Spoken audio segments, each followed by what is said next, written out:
Pour effectuer cette étude, nous allons utiliser un générateur de basse fréquence qui délivre une tension variable, placée en série avec le dipôle RC, et les tensions seront visualisées à l'aide d'un oscilloscope.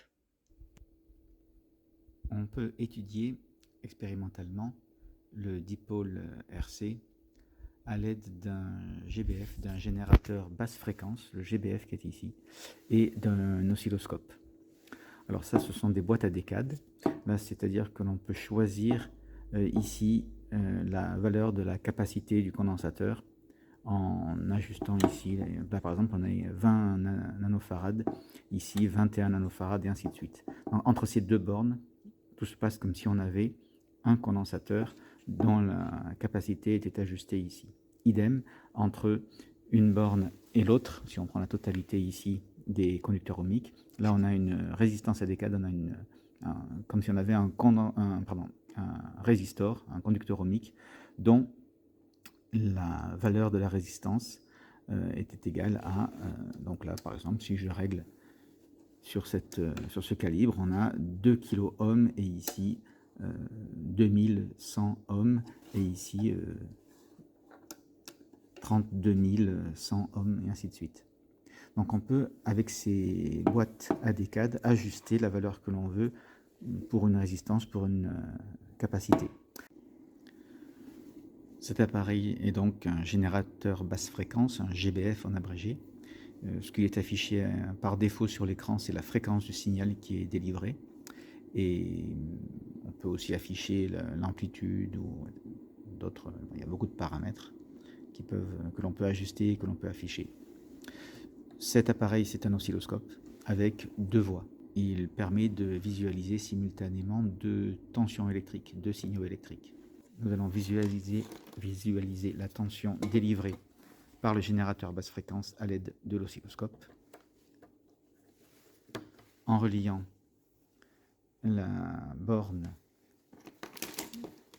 rouge du GBF sur la borne rouge de l'oscilloscope, ainsi que la borne noire sur la borne noire. La borne noire, c'est la masse. Dans le montage, toutes les bornes noires devront être reliées. Si on regarde ce qu'on a sur l'oscilloscope, alors si j'enlève le câble qui relie la borne rouge à la borne rouge, la trace jaune est simplement horizontale. Si maintenant je place donc la trace jaune, ce sera la voie 1. J'ai relié le générateur sur la voie 1 ici. La voie 2, on reliera à la tension, on mesurera la tension aux bornes du condensateur tout à l'heure. Là, pour l'instant, donc, on visualise le signal. Et si on change par exemple la fréquence ici, plus rapidement, je change ici de sensibilité. Et ici, on constate que la fréquence étant de plus en plus grande, le signal a une période de plus en plus courte. Maintenant, on peut aussi changer la forme du signal, la fonction, et passer par exemple en signal sinusoïdal ou en signal triangulaire. Alors nous utiliserons le signal carré et le signal sinusoïdal. Alors, pour le signal carré, maintenant, si on applique ce signal au dipôle RC, c'est comme si on avait un interrupteur qui serait sans cesse en train de basculer. On a l'interrupteur en position haute, en position basse, et il n'arrête pas de changer. Alors, pour visualiser ceci, sur le dipôle RC, on va prélever le signal en sortie du GBF, l'amener avec le câble au résistor, au conducteur ohmique, puis du conducteur ohmique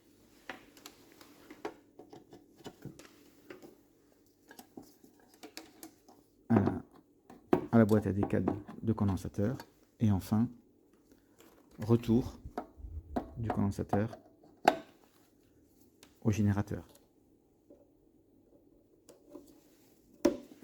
Voilà le montage où on part du générateur, on arrive à la boîte de résistance, puis de la boîte de résistance on va au condensateur ici, et du condensateur retour au générateur. Ça nous fait un circuit série dans lequel on a GBF, résistance et condensateur. On a un circuit RC qui est alimenté par le GBF en signal carré.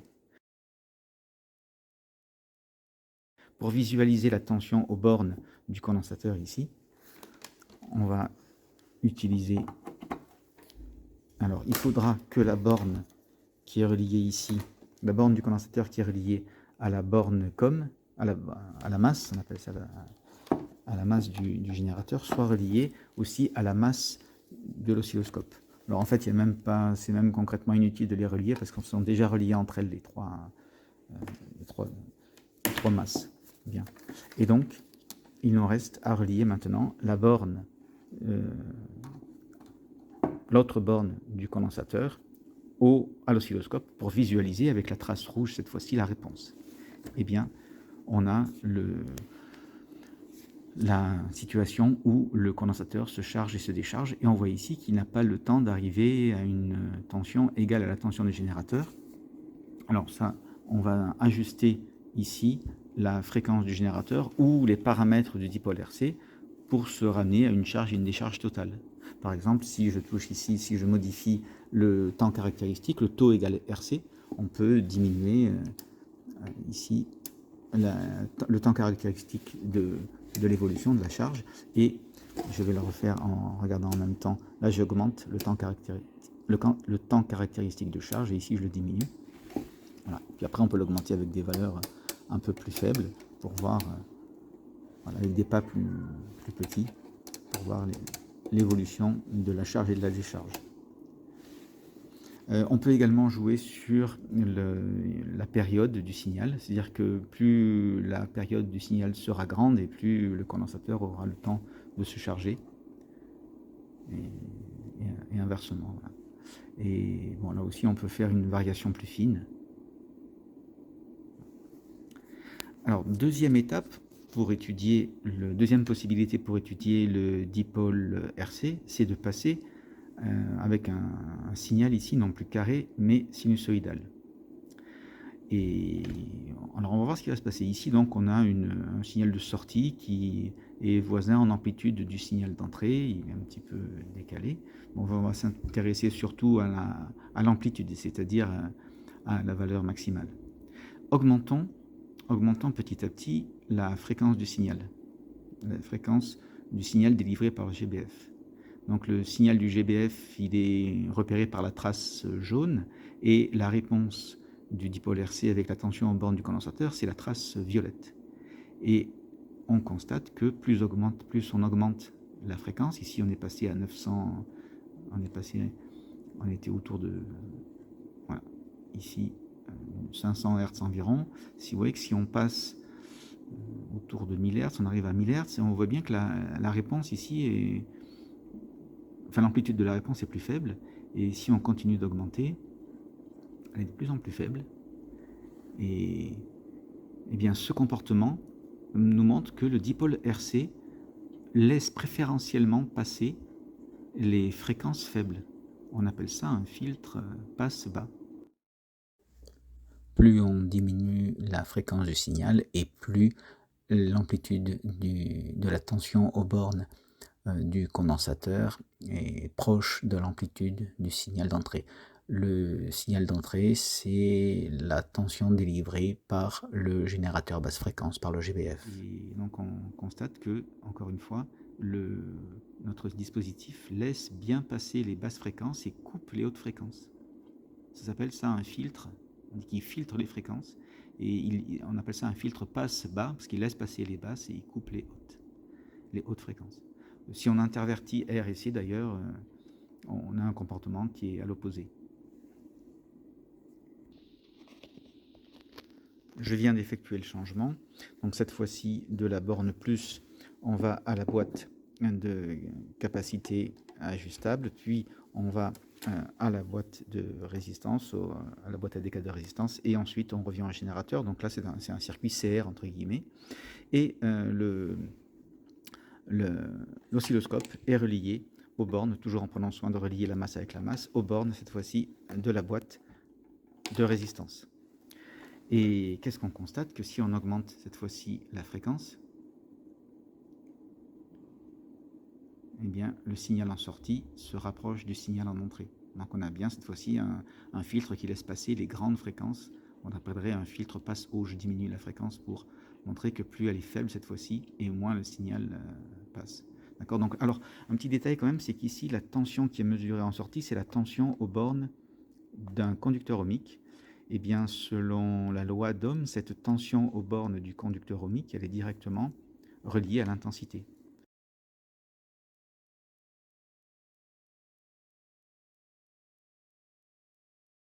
L'intensité, c'est la tension aux bornes du conducteur ohmique divisée par la résistance.